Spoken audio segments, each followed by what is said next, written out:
جواد بھائی، آج کل یہ لفظ پدر شاہی مختلف ڈبیٹس میں سننے کو ملتا ہے۔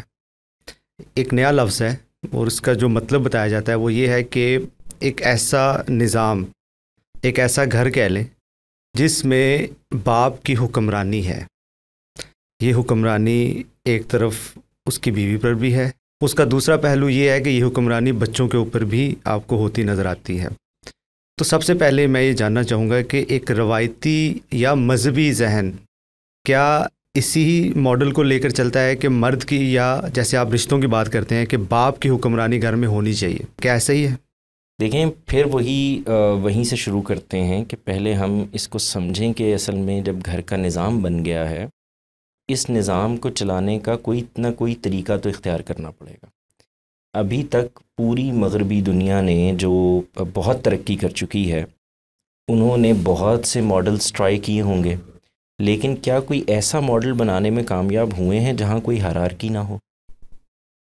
تو جواب یہ ہے کہ نہیں۔ اس کا مطلب یہ ہے کہ اگر ہم اس نظام کی بنیاد کو پہلے سمجھ لیں کہ یہ بنیاد کیا ہے اس کی، تو آپ کو ریلیشن شپ میں آنا ہے ایک کانٹریکٹ کے تحت۔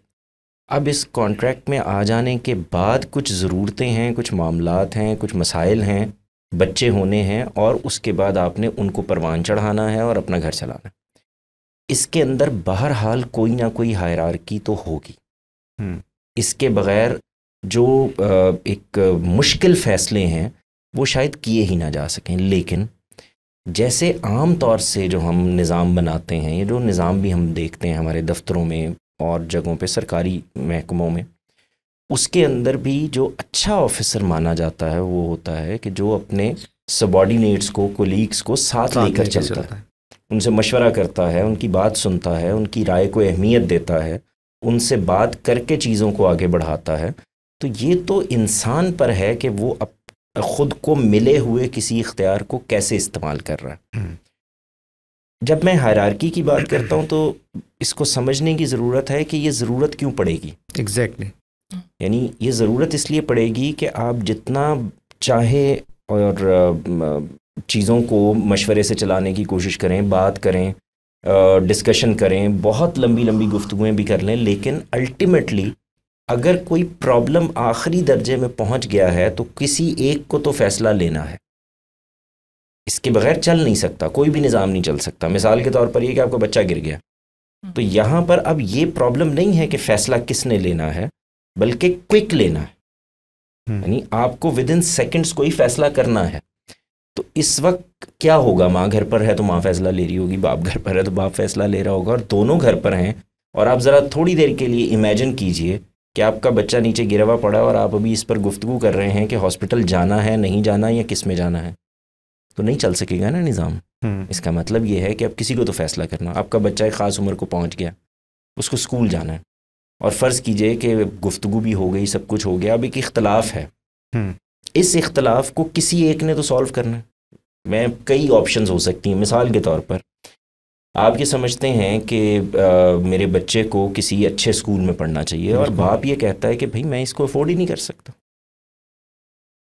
تو اب اس کے اندر نہ کوئی اس طرح کا مسئلہ ہے کہ اس کے اوپر کون ہے، فیصلہ کون کر رہا ہے، کون نہیں کر رہا، یہ تو مجبوری والی سچویشن ہے نا جواد بھائی۔ فرض کریں کہ افورڈ کیا جا سکتا ہے، پھر کیا ہوگا؟ میں عرض کرتا ہوں، میں نے آپ سے پہلے کہا کہ پہلے تو اس کو سمجھ لیں۔ میں پھر دوہرا دیتا ہوں کہ پہلا تقاضا تو کسی بھی ریلیشن شپ میں، کسی بھی ادارے میں جب وہ بنتا ہے، چاہے آپ کسی کے ساتھ پارٹنرشپ ہی کیوں نہ کر رہے ہوں، کوئی کاروباری کیوں نہ کر رہے ہوں، وہ تو یہ ہے کہ ایک میوچل انڈرسٹینڈنگ کے ساتھ آپ چیزوں کو چلائیں، میوچل رسپیکٹ، اور اچھے لوگ ایسے ہی کرتے ہیں۔ وہ ایک میوچل رسپیکٹ ہوتی ہے، میوچل انڈرسٹینڈنگ ہوتی ہے، چیزوں کو بہتر طریقے سے کیسے لے کر چلنا ہے، کیسے چلانا ہے، ایک دوسرے کو سپیس کیسے دینی ہے۔ اگر کسی کی بات ٹھیک ہے تو صرف اس بنیاد پر کہ میری رائے یہ ہے، اس کو تھوپنے کی کوشش نہیں کرنی ہے۔ کسی دوسرے کی رائے اگر آپ کے خلاف آ گئی ہے تو اس کو کس خندہ پیشانی کے ساتھ آپ نے قبول کرنا ہے، اور اگر وہ ٹھیک ہے تو ماننا ہے۔ یہ سب چیزیں میں پہلے اس میں بیان کر چکا ہوں۔ اب تو میں یہ کہہ رہا ہوں کہ اس کے بعد، اس سب کے بعد بھی اگر یہ والا ایک آئیڈیل مرد بھی آ گیا ہے کہ جو اس طرح سے معاملات کو کر رہا ہے، تو اس کے بعد بھی وہ سچویشنز پیدا ہوں گی جہاں آپ کو فیصلے کرنے ہی ہوں گے، اور وہ کئی ہو سکتی ہیں۔ کئی طرح کے مسائل. کیا آپ یہ کہنا چاہ رہے ہیں کہ جو ایشوز پیسوں سے ریلیٹڈ ہیں، معاشی معاملات سے متعلق ہیں، اس میں مرد کی رائے ٹرمپ کرے گی؟ صرف معاشی نہیں، میں کہہ رہا ہوں کمانا اس نے کسی بھی طرح کا فیصلہ، وہ تو ایک اور یہ بات سمجھ میں بھی آتی ہے کہ اس کا رائٹ ہونا چاہیے کیونکہ وہ ارن کر کے لے گیا. ہاں، ایک تو یہ ہے کہ معاشی معاملات میں تو صرف مسئلہ پیسے دینا نہیں ہے، پیسے لانا بھی ہے نا. تو یہ جو لانے والا ہے وہ یہ فیصلہ تو کرے گا نا کہ میں یہ افورڈ کر سکتا ہوں، یہ نہیں کر سکتا، اور اگر میں یہ والا افورڈ کر سکتا ہوں تو اس کے اندر مجھے کیا کیا گنجائش چاہیے، کس طرح کی چیزیں. اگر فرض کریں عورت یہ کہ بیوی یہ کہتی ہے کہ آپ افورڈ نہیں کر سکتے تو میں گھر سے باہر جا کے جاب کروں گی، تو پھر وہاں پہ یہ مسئلہ مجھے بتائیں کہ جب میں نے یہ کہا کہ ہر سین آدمی، اچھا مرد جو جس کی تربیت ہوئی ہوئی ہے، اس کو یہ اعتراض کیوں ہو سکتا ہے کہ اگر اس کا بچہ جو ہے وہ بیوی کے کام کرنے سے بہتر پڑھ سکتا ہے اور مل کے وہ کوئی کام کر سکتے ہیں، تو کوئی اجاڑ آدمی ہوگا جو اس کو نہیں مانے گا. تو یہ والی کیفیت میں تو ہمارا پھر سوال بھی اور ہوگا، جواب بھی اور ہوگا.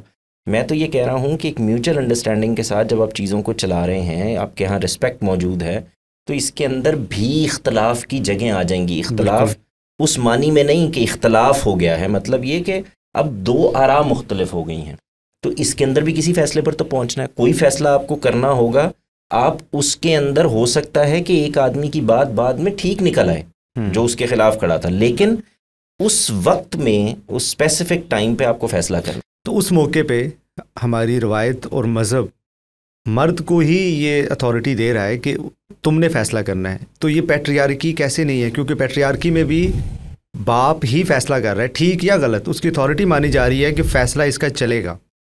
آپ یہ کہہ رہے ہیں کہ کچھ مقاصد ہیں، کچھ فائدے مل رہے ہیں ہمیں اس اسٹریٹجی سے کہ ہم ایک کو رائٹ دے دیں، اور وہ دیا بھی مرد کو جا رہا ہے. مذہب کی جو بات جیسے میں سمجھ سکا ہوں اپنے ناقص علم میں، میرا احساس یہ ہے کہ مذہب یہاں پہ کوئی برتری اور کسی لیول کے اوپر نیچے ہونے کی گفتگو نہیں کر رہا. وہاں بتانا یہ مقصود ہے کہ یہ ذمہ داری، پھر لفظ بول رہا ہوں ذمہ داری، یہ مرد پر ڈالی گئی ہے کہ وہ کما کر لے کر آئے گا. آپ کے گھر کے، آپ کا جب آپ یہ ادارہ بناتے ہیں خاندان کا، تو اس کے اندر بے شمار چیزیں ہیں جو اصل میں فائنینس کے ساتھ جڑی ہوئی ہوتی ہیں. ٹھیک ہے، یعنی ان کا تعلق اسی سے ہوتا ہے. گھر کہاں پہ لینا ہے، کس کالونی میں رہنا ہے، گاڑی ہونی ہے نہیں ہونی، موٹر سائیکل چاہیے یا نہیں چاہیے، بچے کو کہاں پڑھانا ہے نہیں پڑھانا ہے، اے سی گھر پہ چلانا ہے نہیں چلانا ہے. بہت ساری چیزیں ہیں نا جو روٹین کی زندگی میں وہ ڈپینڈنٹ ہیں اس پر کہ آپ کے گھر میں اصل میں آ کیا رہا ہے. تو اس لحاظ سے جو بات وہاں کہی جا رہی ہے وہ یہ ہے کہ یہ نیچرل ہے کہ جو آدمی خرچ کر رہا ہوگا وہ بہرحال اپنی آمدنی کے لحاظ سے اس کٹی جو اس کے پاس ہر مہینے آتی ہے اس کے لحاظ سے کچھ فیصلے کرے. ایک دائرہ متعین ہو گیا کہ مالی معاملات میں چونکہ مرد کما کے لا رہا ہے تو اٹ میک سینس کہ اس کی سے کہ اور اس کے باوجود میں آپ سے یہ کہہ رہا ہوں کہ جو اچھا مرد ہوگا وہ ڈسکشن کرے گا، وہ بات کرے گا، ٹھیک ہے، وہ یہ بتائے گا کہ دیکھیں یہ آپ لوگ اس وقت اے سی نہیں چلا سکتے، میں افورڈ نہیں کر پا رہا، یا آپ فلاں اسکول میں بچے کو نہیں پڑھا سکتے، میرے لیے افورڈیبلٹی کا مسئلہ بنا ہوا ہے. کمیونیکیشن ہونی چاہیے، تو یہ کمیونیکیشن ہی ہوگی. اور اگر دوسری طرف بھی ایک بااخلاق سلجھی ہوئی خاتون موجود ہیں، جیسے ادھر میں کہہ رہا ہوں کہ ایک بااخلاق اور ایک سلجھا ہوا مرد موجود ہے، تو وہ اس کو سمجھیں گی بھی، اس پر بات بھی کریں گی. یہ ایسے ہی چلنا چاہیے. لیکن جہاں کہیں معاملہ پھنس جائے گا وہاں پھر کسی نہ کسی کو فیصلہ کرنا ہے. اور یہ جو میں نے بات آپ سے کہی ہے اس پہ آگے گفتگو ہوگی تو میں آپ کو بتاؤں گا بھی، آپ اس پر غور ضرور کیجیے گا. سارے کے سارے مغرب میں جہاں یہ گفتگویں ہو رہی ہیں اور بہت سی چیزیں ظاہر ہمیں مل رہی ہیں، انہوں نے جتنے نظام بنائے ہیں اداروں کے وہ سارے ہی ہائرارکی بیسڈ ہیں.